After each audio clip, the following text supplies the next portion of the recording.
Hi, welcome back to the Interaxis YouTube channel and Interaxis.io. Today we're going to talk about the Augmented Bonding Curve.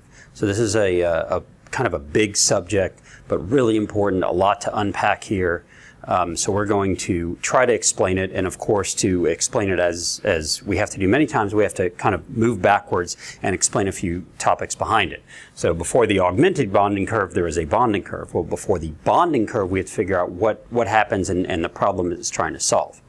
So we can look at something like the ICO boom and bust, the initial coin offering booms and busts, and look at it from the perspective of the incentives and why some of that happened.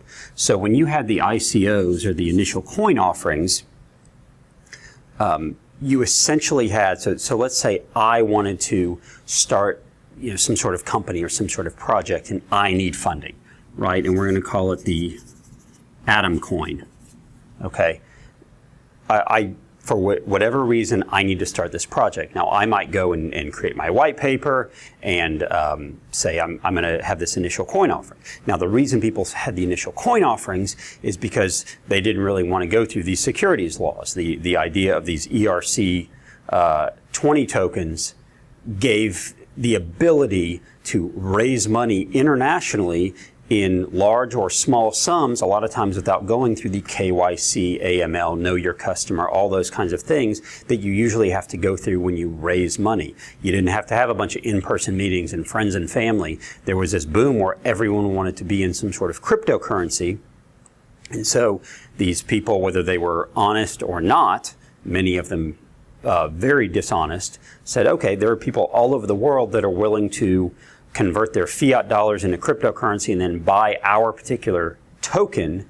We get the money and they get some sort of coin or token that they can then trade. So what happens? I want to issue Atom coin, right? So I have an initial coin offering, I have a website, I have a way to get everyone's money, and maybe that's in the form of Ethereum. I'll accept Ethereum. In this case, I might accept DAI, but this is before DAI. So I accept Ethereum and I give Atom coin. So Ron sends me 1 ETH, I send him 1,000 Atom coins, and he holds them. Now, what does Ron want? What do I want? Because I probably have minted like 300 million Atom coins, and I'm only going to sell maybe 20 million of them for like $1 worth each, right? So I get to raise $20 million, I keep the rest. Now, what do I want, and what does Ron want? Well, Ron says, I'm investing in this company. I live in some country where I don't have access to companies like this.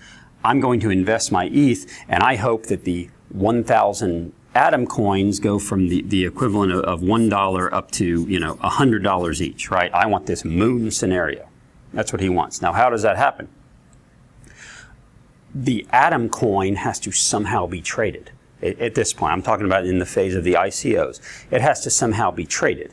And by traded means it has to be on some sort of exchange, whether that exchange is a centralized exchange like a Binance or a Bittrex or Huobi or something, or now we have more decentralized exchanges. I can issue a coin and it can be changed. It can be traded in a decentralized way. Either way, part of that is this bilateral system, right? You have to have a buyer and a seller. So in order for Ron or for me to sell our Atom coins for $100 or even say for $10, Ron might be the seller.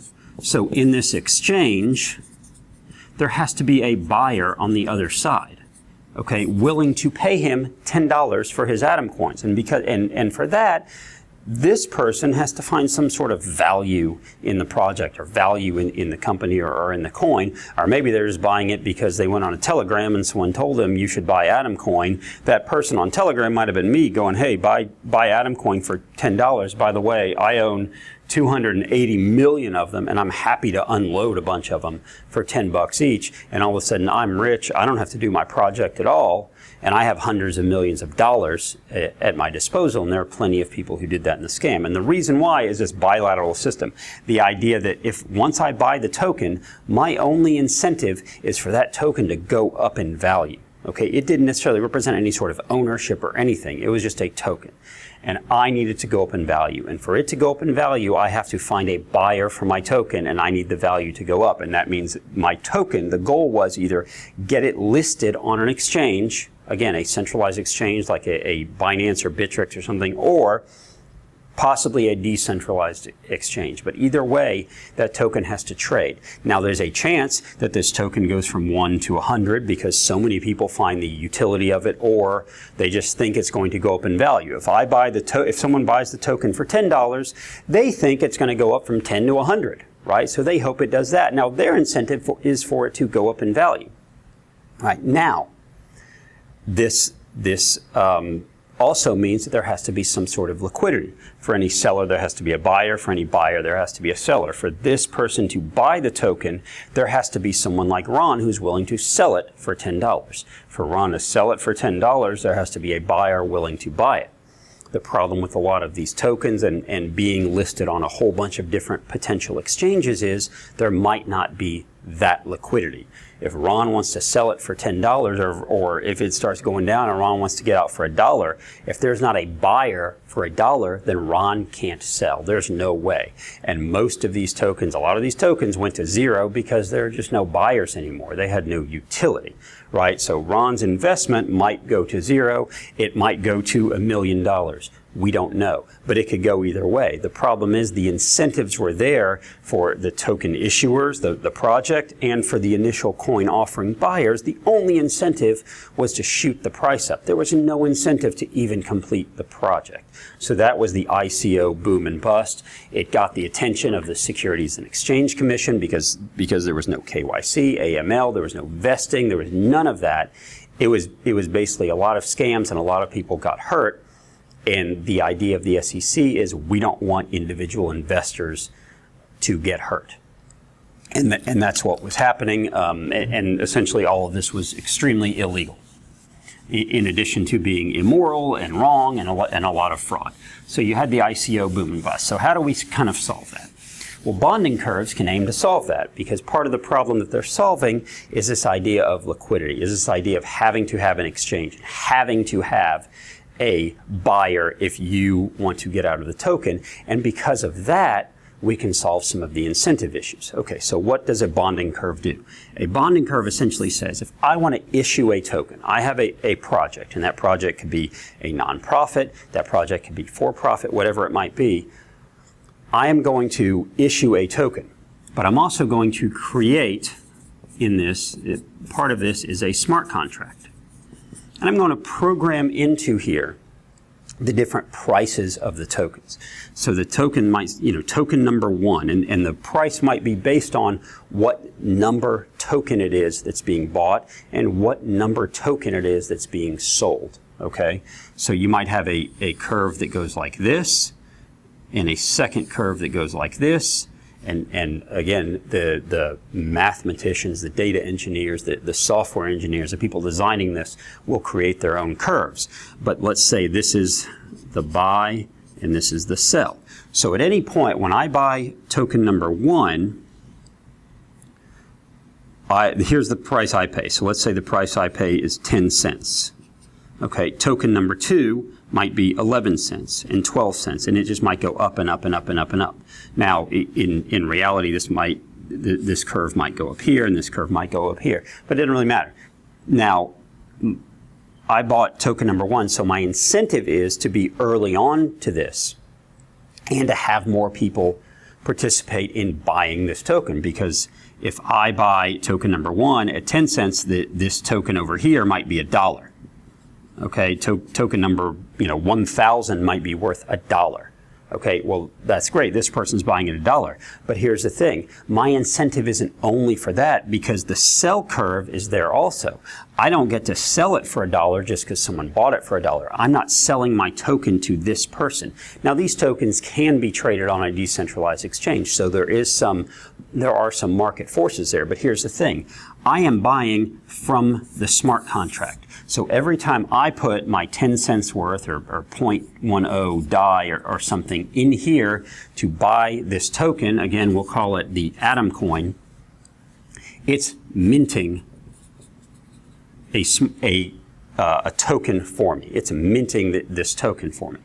Okay, at this price, because the smart contract knows here's how many tokens have been purchased. So the next one on the curve goes for $1. So if I'm purchasing this one, it's $1 or one DAI.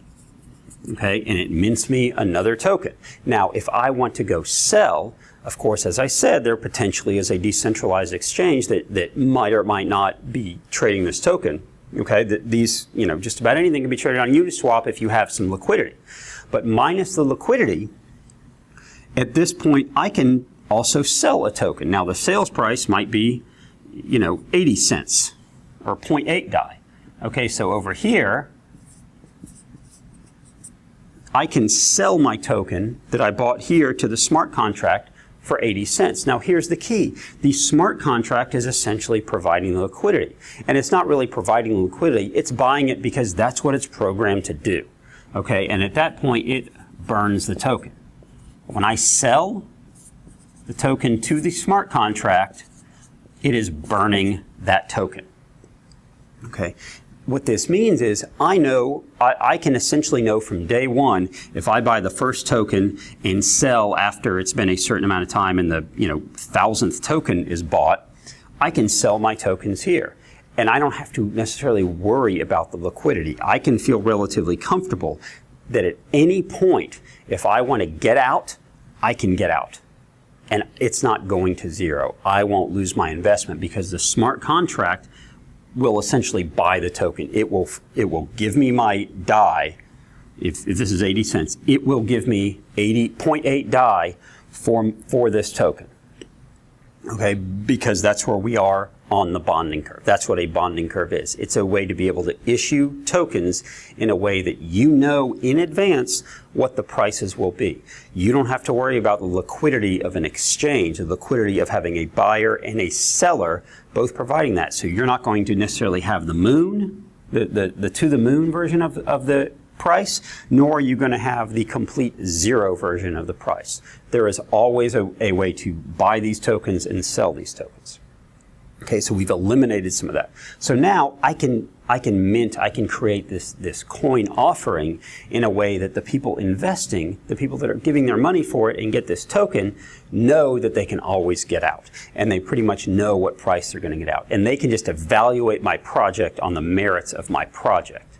And if they really like my project and they want to get in early and they go, man, we think a lot of people are going to like this, then yes, we can push it, but we can only push it, we can only emphasize it so much and get people to buy. There are no pump and dump scams here. We can move it up, but these people are also going to buy based on the merits of the project because they know that if they put in this here, they might be able to sell it here and they might be able to get their money back. Okay, so that is essentially a bonding curve. And the nice thing is the money from here buying these tokens in the smart contract can fund the selling, right? So if I buy this token for one DAI and this person is going to sell it back to the smart contract at 0.8 DAI, that's always funded. The money's always there. They don't have to go looking for it. Okay, so what is the augmented part of the bonding curve?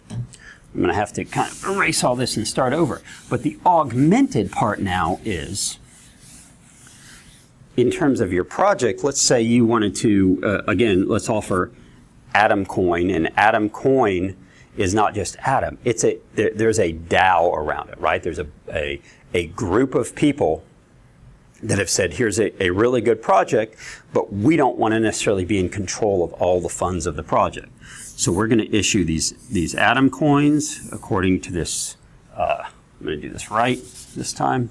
We're going to issue Atom coins according to this bonding curve, this augmented, or this bonding curve, right? And we're going to figure out what this project is. And this project might be, in the case of the current situation with the coronavirus going on, maybe the point of this is we're going to buy food and deliver it to elderly people, maybe living in retirement communities that can't get out. It's not safe for them to get out. We're going to raise money in this way. And so, Ron comes in here and buys token number 1 for, we'll call it 1 DAI. Okay. Now, Ron obviously wants more people to do it, but he knows at some point he's going to get out, and he might not get all his money back if this project just fizzles out, right? And no one else wants to buy, and he sells it here, but at least he can get something, and he can always buy it from or sell it to the smart contract. So we have the smart contract over here. But the other thing we can do is we can kind of wrap in a DAO governance structure. So if you want to go look at one of the videos we did on DAOs, go look at that. But the DAO can be the governance structure. So now what we can do is we can have a DAO, a group of people, a group of token holders that are raising money via a bonding curve. So we know the people putting in the money are going to be able to get out, but they're evaluating it based on the merits. And then we go undertake the project, whether it's delivering food to elderly people, whether it's cleaning up a beach, whether it's building a park, whatever it might be, we're going to undertake that project.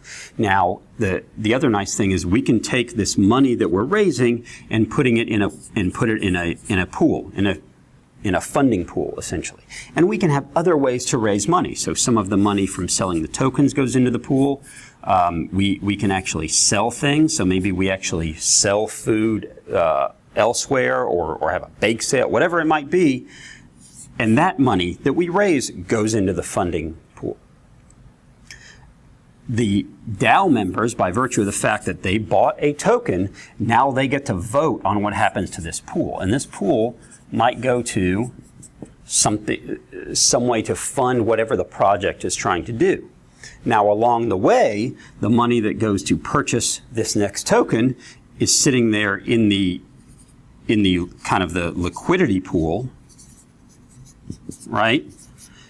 And this money can go to fund the sale of, or the buyback of the smart contract of this token. So if Ron wants to sell his token here, well, this token buyer kind of funded the fact that Ron wanted to sell. Okay, so we don't have to worry still about the smart contract running out of money. Part of the augmented part is the fact that we can now use this token for governance, right? We can use a DAO structure for everyone in the pool, all the members of the DAO, all the token holders to vote on how we run this pool. We don't have a centralized figure, a centralized company, or anything else deciding what to do.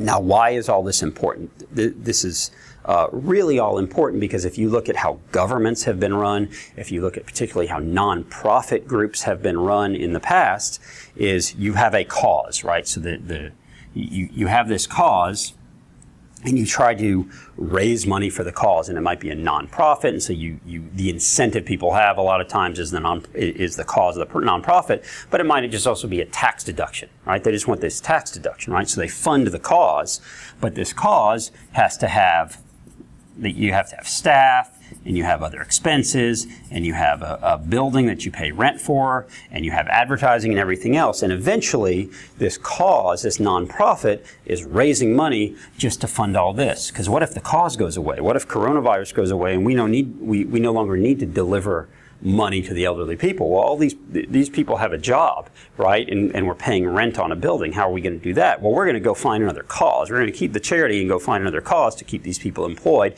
And we're going to have to keep raising money. And they're in a never-ending money-raising cycle, trying to convince donors to give them money to essentially invest in the cause. Well, this is a way that you can have kind of micro causes. If you want micro nonprofits, if you want. Now they can expand and they can get really big if that's what the DAO members decide. But the DAO members might decide, look, this project is done. We've done what we said we were going to do. We're going to wind it down. Everyone can sell to the smart contract if they want, get their money back for their token. Again, it's not completely gone. You're getting your money back for your token, and it's done. And we've done a good deed. We've done something good. We've fulfilled what our cause is. We no longer have to have all this staff and everything else because everyone knew going in what was going to happen. We don't have to just empty out or we're going to empty out the bank, but everyone's going to get their money back. So part of the augmented part, again, is the fact that we can have this pool of money, regardless of whether we do it from selling tokens or other ways that we raise money, and the DAO can decide what we're going to spend our money on, whether it's hiring people for this particular project or whatever. making signs, you can pay for gas for people, whatever it might be. The people in the DAO that own these tokens are going to get to vote. It is going to be a way to be able to raise more money for the common good, for things that we see as a common good, in a way that those contributing aren't just giving money just to get a tax deduction, aren't just giving money that they'll never see again. They're actually giving money, and they might profit. If Ron buys a token here, and this is so popular, and this does so well on the merits of the project that people keep wanting to contribute, then Ron can maybe sell his token here, and he's made a profit, but he's also done a good thing, right? And he's helped maybe vote on the DAO. And the nice thing is, since the DAO is essentially decentralized, you have all these people voting on what the common good is. You don't have one or two people going, ha, ha, ha, we're going to do things that only get my tokens to go up in value. There's not necessarily an exchange. There can be an exchange, but that's not the point. That's not the incentive. The incentive is going to be essentially the cause that it was started for at the beginning. Now, you can have for-profit structures also that go through the augmented bonding curve. That can happen as well. But you're not going to have those incentives that are just, I want the stock to go up in value, or I need the token to go up in value. The point of it is going to be, we need to produce our product and sell our product and make a profit. And we might have a DAO running it. We can have Griff called it a DICO, a DAO ICO. That we launch, but we do it according to this curve. Another thing I wanted to talk about that should be a part of all the bonding curves, whether it's an augmented one or not, is vesting. And what vesting means is, if I buy a token here, if Ron buys this token, there's a certain amount of time or a certain number of tokens that have to be sold or whatever before Ron can sell. That was never present in the initial phase of ICOs, was this idea of a vesting schedule or vesting. The idea that Ron had to hold on to it for a certain amount of time before he could sell it. That's really important. That happens in initial public offerings in the US. The SEC says if you are selling, if you're issuing this stock and you're one of the first people to own the stock, there's a certain amount of time before you can sell it. And the reason is because when a stock goes public, you don't want someone who, one of the founders, Bill Gates or Jeff Bezos or something, to dump 50 million shares on the market and drive the price down. Because if all the liquidity is on the sell side, it's going to drive the price down. Because they're going to keep selling until there's someone willing to buy it, right? And those poor people who bought in the IPO the day it came out or something, they're going to lose a lot of money. The SEC has said you can't do that. Well, in bonding curves, you should have a vesting schedule. Ron should have to wait a certain amount of time before he sells so that the DAO or the project or whatever has enough time to utilize that money. So we're not driving the price down. So we're not going straight from here to here, right? And Ron's already out. He should have invested to see the merits of the project. There has to be a vesting schedule. So the people getting in from the beginning know in advance, I'm going to have to hold it all the way to here, which is a good thing because I'll probably be profiting. But that means the DAO or the project, whatever it is, gets the use of that money for a while. It gets to keep it in the either the liquidity pool or the project pool, the funding pool, whatever it might be.